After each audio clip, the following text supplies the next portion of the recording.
if you want your children to marry from the rich class, if you want your children to end up becoming very influential, and you know that you do not have the means, it's not now that social media is making people rich or making people have money or making people comfortable. I'm talking about generational wealth.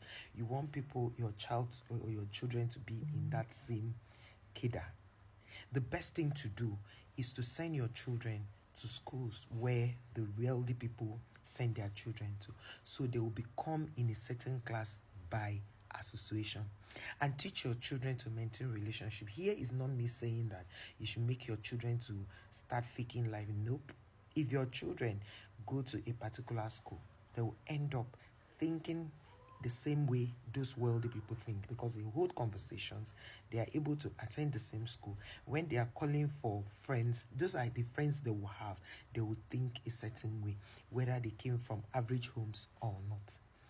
Encourage your children to work hard. Encourage your children to be innovative. Encourage your children to learn craft. Let me tell you something.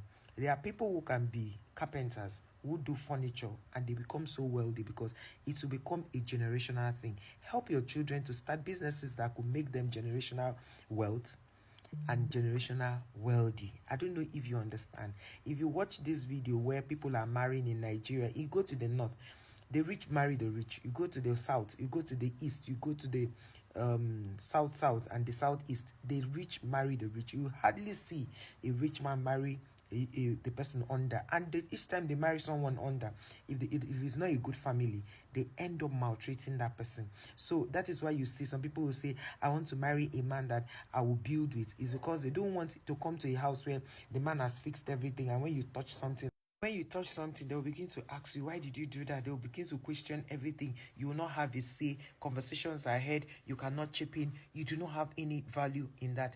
See, because the thing is, it's not just you going to school and having a degree or a PhD. People also look at where you are coming from. Like this, they went to marry you. How was the reception? What did your parents, your family members bring to the table? The way you marry also, or the way your people received your in-laws, also says a lot on how they are going to treat you. I'm telling you this for free.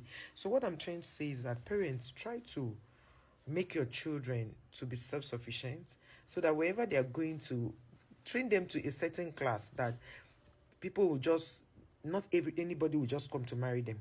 And this is not me saying that you must marry someone who is so wealthy, because I'm saying this to balance it. Whether it is the woman or the man, there should be a level, so that